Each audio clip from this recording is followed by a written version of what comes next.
Coco, hey. Hey, come here. Hey. Come here. That's what the squirrels do in the park. Coco, come here. Hey.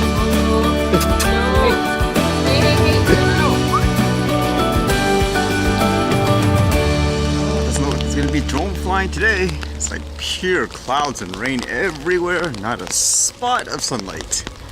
Actually, after seeing that coyote yesterday, I was just interested in seeing cameras, because one of those things, again, you need the right camera for the right job, huh?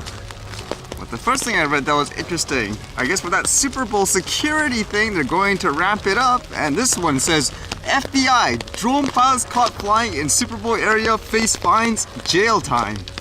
FBI officials say they have confiscated numerous drones flying around Mercedes-Benz Stadium ahead of Super Bowl 53.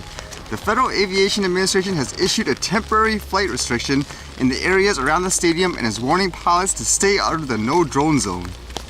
Officials issued a stern warning message to the public Thursday that pilots caught flying drones in the area face significant fines and/or jail time. Wow, sounds so serious, huh? And as it says here in one of the FAA tweets, drone pilots can find a no drone zone with our free Before You Fly app. Centennial Park and Pemberton Place are both under the temporary flight restriction. Kind of makes me wonder what qualifies as jail time, or do they just say that to scare people? Like, do you have to literally fly it into the stadium, for example, to get jail time? Because that's pretty harsh, isn't it? If someone's flying a drone, they just don't know, like let's say it's within 0.1 kilometer or whatever within the no-fly zone. So today I just decided to look up some camera news just to see what's out there, because again, after yesterday, a lot of times that happens, there's some kind of situation where you need a different kind of camera, but you just don't have it. So what's new?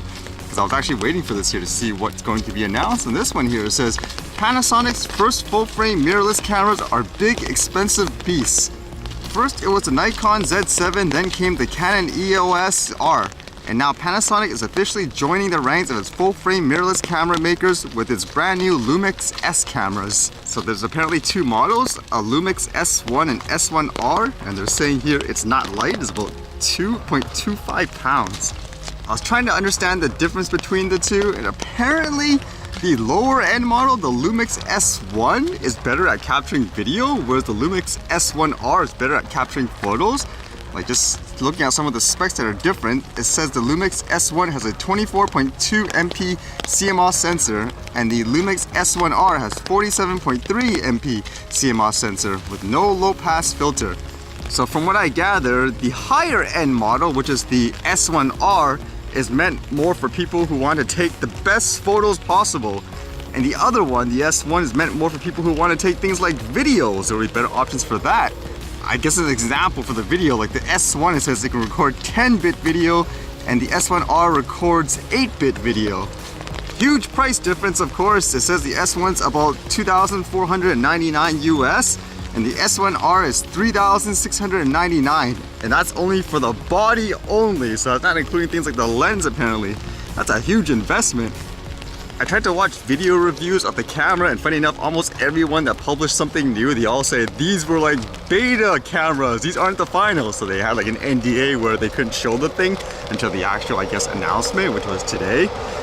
But in terms of cameras, it just makes me think, because I don't think a big camera like this I'm gonna carry every single day. I just can't envision it. I mean, look at so many of the types of shots I get, like all the random stuff, like the animals and all that. I can't imagine whipping something like this out. By the time you finish setting that up, you probably lost a shot. But at times when you do have the ability to set everything up, for example, like the blood moon this year, that mandarin duck that I missed the other time, well, I got it, but the quality isn't as great like with an action camera. It makes you wonder, is something like that worth the investment? Because that is one heck of an investment. It's not something that I can just throw there just blindly and say, okay, whatever, let's try it out. I mean, that type of stuff requires some long-term thinking in terms of, is it worth it?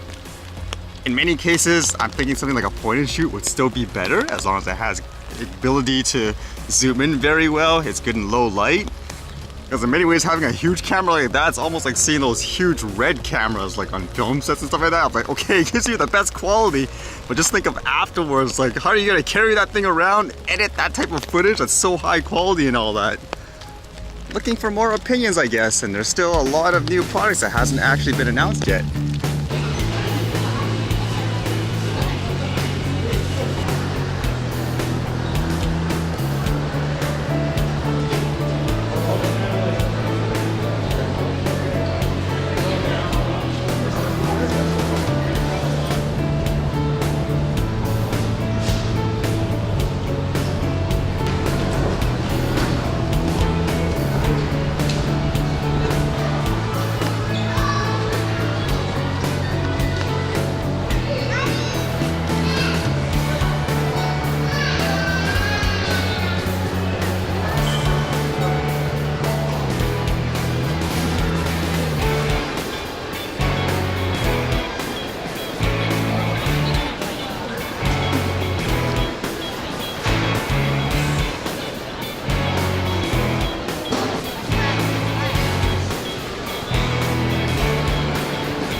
no drone flying it seems today. I guess it's the archive.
Alright, see you guys later.